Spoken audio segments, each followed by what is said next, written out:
I did not break this, okay? That has been broken for a while. We have all been there. Oh my God. Oh my God. Batteries die, parts give out. The dryer's making that noise again. Your dad fixed it. It's working great now. And the wear and tear of our everyday objects, electronics, and machinery means that those items typically end up in a landfill because currently it's often easier and cheaper to replace it rather than repair it. But here in Europe, we now have a second option that isn't as readily available in the United States. We have the right to repair them. According to EU-wide regulation, manufacturers must provide spare parts like motors, pumps, and seals for up to 10 years after a product is released. So how does this right to repair work exactly?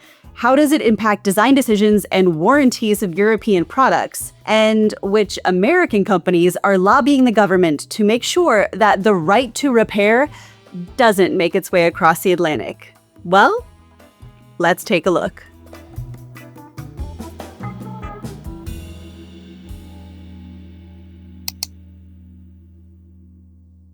As far as technology goes, smartphones and tractors are on the opposite ends of the spectrum. My dad is a farmer and is part of the minority that regularly operates both of these devices. They have a frustrating commonality. It is extraordinarily hard to repair them anymore. If the button on his iPhone stops working because he ran over it in a field with his tractor, yes, this has actually happened, he can't just take it to a local repair shop. Like all of us, he has to track down an authorized Apple repair center, which if you live where we do in central Illinois, means a 68-mile round-trip drive into the city and an entire day wasted while it's getting fixed. But for most of my dad's life, farm equipment was the exception to the headaches that come with our increasingly digital age. If he had a problem with his John Deere tractor, for example, he would just fix it himself. But the increasing complexity and software integration in modern agricultural equipment, particularly tractors, are making it harder for farmers and independent repair shops to fix them. His John Deere tractor comes with millions of lines of software code controlling everything from the engine to the armrests. For example, the John Deere S760 combine harvester that he uses has 125 different computer sensors in it. If those sensors start throwing an error code, the combine won't run, and he doesn't have immediate access to the tools that he needs to fix the problem. But manufacturers like John Deere have restricted access to diagnostic software and repair manuals, often requiring farmers to rely on authorized dealerships for repairs, even for basic issues that they used to be able to do themselves. Quite frankly, it doesn't matter how industrious he is, what his planting window looks like, or if his tractor goes down right as the weather threatens to destroy his entire crop. Modern farming equipment is designed so that farmers need to call the dealership to repair their machines. And you can copy and paste this problem into almost every device, machine, or appliance that you come into contact with in your everyday life. From lawnmowers to dishwashers, toys to automobiles, they can be very hard to fix, let alone find the spare parts you need. To prevent refilling of empty ink cartridges, manufacturers place microchips counting fill levels and usage, rendering refills difficult or impossible. In the case of washing machines, as another example, the most common issue is that their bearings fail. However, these are often sealed away in the drum and repairs cannot easily access them. But let's suppose you have a device which can be fixed. Authorized dealers are often far-flung and much more expensive than independent ones, and often can't fix the problem anyway. Leased equipment and devices under warranty have pretty much always been out of bounds, but firms now regularly ban tinkering with a product's software. In its license agreement for John Deere embedded software, for example, the company retains ownership of the software programs. It also refers to the Digital Millennium Copyright Act, a controversial piece of legislation that makes it illegal for customers to circumvent copy protection. But dodging it can be necessary to develop diagnostic tools for electronic devices. And all of these issues combined contributes to a problem that already plagues many markets. As more products are thrown away than repaired, we are adding to a mountain of waste and pollution. In 2018, Americans produced 292.4 million tons of municipal solid waste, which equates to just shy of 5 pounds per person per day, according to the EPA. To put that another way, the US produces an average of 808 kilograms, or nearly a ton, of waste per person per year, making them the global leader in waste generation per capita. But I don't want to single out the Americans too much here, because other countries around the globe, and certainly here in Europe, have also historically had an issue with casually throwing items away that could probably be repaired as well. Even in recycling-centric Germany, where I live, the share of new appliances sold to replace defective ones as opposed to first-time purchases increased from 3.5% in 2004 to 8.3% in 2012. And this represents a significant problem far beyond the financial impacts of runaway consumerism. The ability to repair devices is also an important tool as a means to reduce waste to the environment. So, in an effort to curb waste, the EU has been progressively working towards codifying the right to repair. For example, in July 2017, the European Parliament approved recommendations that member states should pass laws that give consumers the right to repair electronics. In France, for example, they have a law about planned obsolescence, meaning designing a product for a limited lifespan.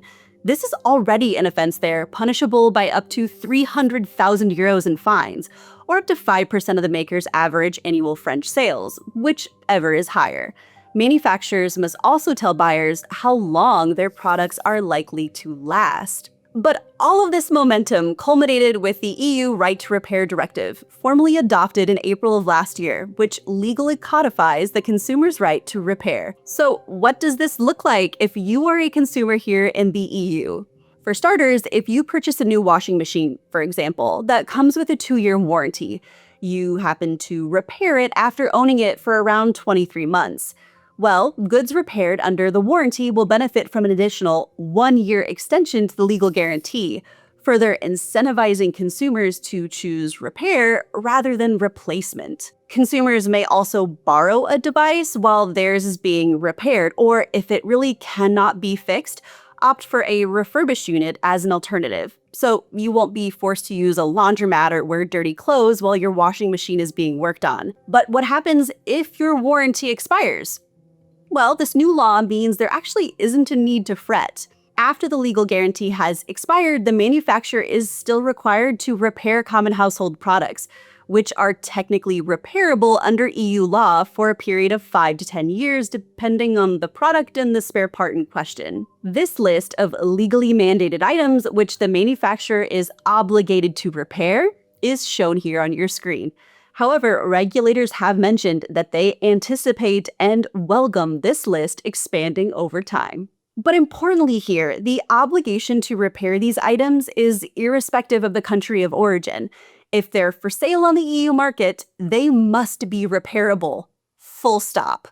But what I also think is really admirable about this directive is that it also removes some of the legal barriers that have inhibited consumers from repairing their devices themselves, like I spoke about earlier. Per this new regulation, manufacturers will have to provide spare parts and tools at a reasonable price, and they will be prohibited from using contractual clauses, hardware or software techniques that obstruct repairs. In particular, they cannot impede the use of secondhand or 3D printed spare parts by independent repairers, nor can they refuse to repair a product solely for economic reasons or because it was previously repaired by someone else.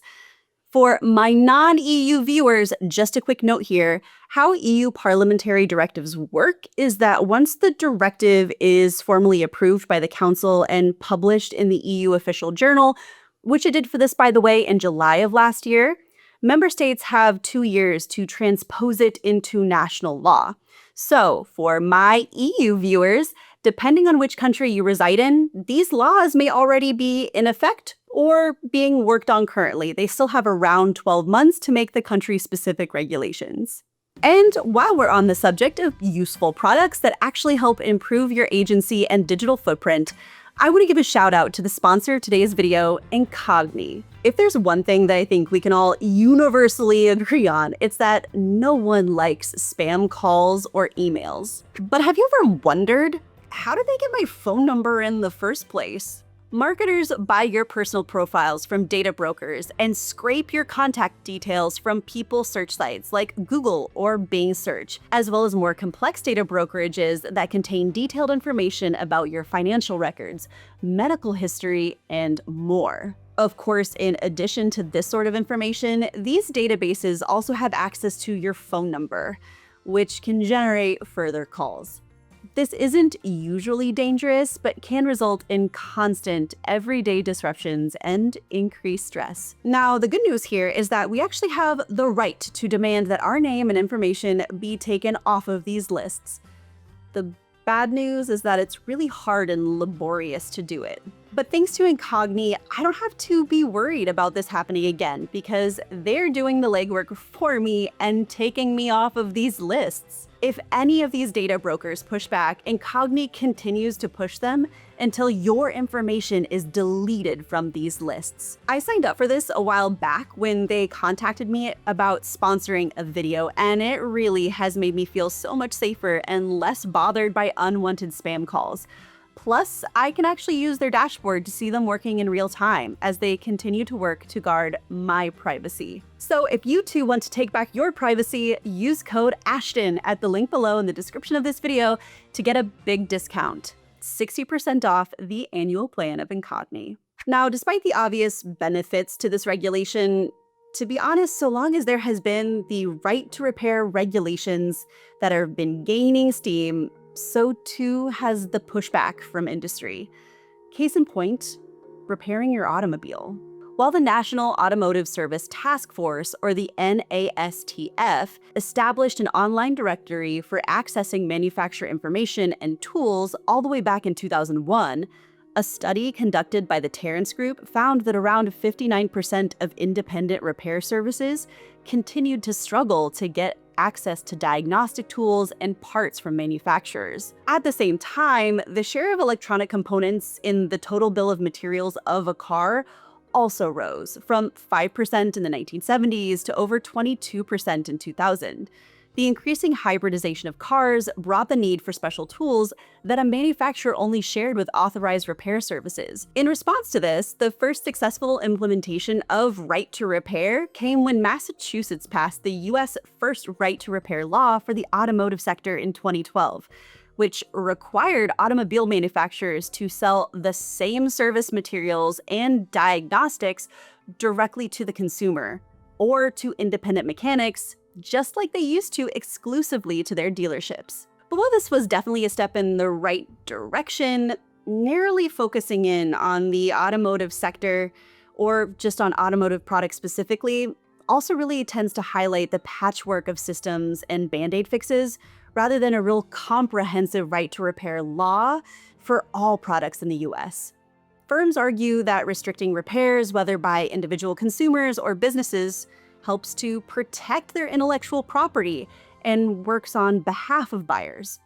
Apple, for instance, says that Apple-certified repairs reassure consumers that their devices are only repaired by trusted experts, who only use genuine Apple parts. Furthermore, Apple has said that if they alone can replace the home button, for example, they can stop hackers from getting familiar with a system that reads people's fingerprints to unlock the phone.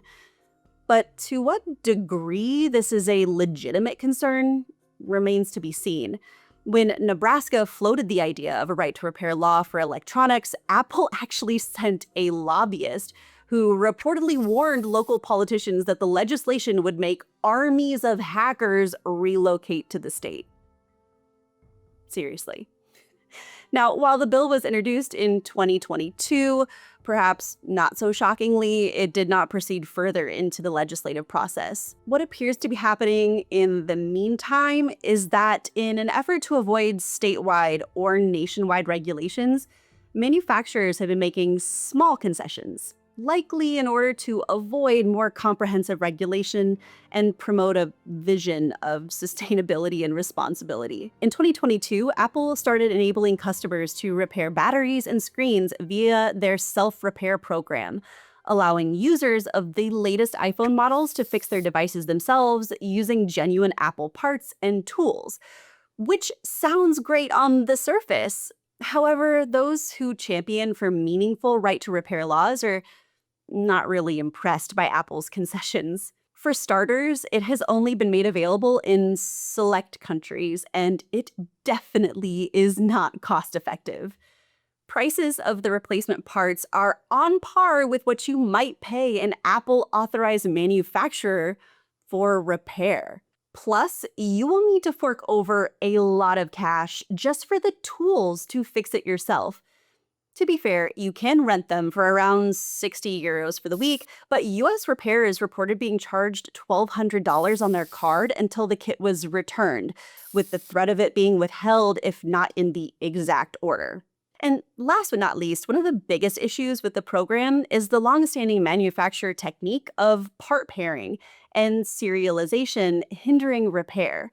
Under the program, any new components requested will need the buyer to supply a serial number, which will be linked to the specific iPhone being repaired, limiting what can be done with spare parts. This technique blocks potential repairs daily and creates a huge amount of e-waste, which quite frankly could have been avoided.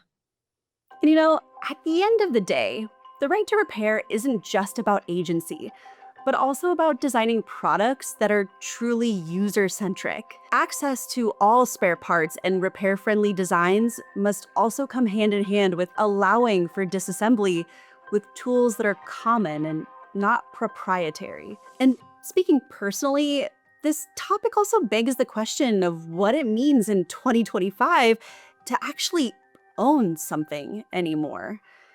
How many of us still purchase physical copies of movies, but instead a subscription or a digital download? The same goes for computer software and music, for example.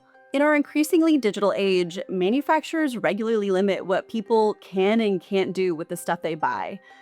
Owners are often not allowed to resell it, transfer it to other devices, or mash it up with other digital goods. But companies can also limit what buyers can or can't do with physical goods, too. This can be via warranties that stipulate what normal wear and tear is, restrictions on use type, or design decisions that make the product frustrating to operate without their technicians. And so it's really interesting that I think that the right to repair is also a topic that has really widespread bipartisan support. On the one more liberal side of things, the right to repair tries to protect the livelihood of repair shops endangered by big corporations. On the more conservative side of things, not being able to repair his tractor for my dad really does amount to an attack on the very idea of private property. I think it'll be really interesting to see whether big business will be able to prevail in holding off the right to repair laws from crossing the Atlantic and moving into the United States, or if this will be one of the rare occasions where bipartisan support prevails for the consumer. But I would love to hear your thoughts on this topic below, so please let me know down in the comment section on what you think about the right to repair. And as always, if you enjoyed what you saw today, be sure to hit that thumbs up button. And for more content from Type Ashton, hit that subscribe button. So, I'll see you next Sunday. Tschüss!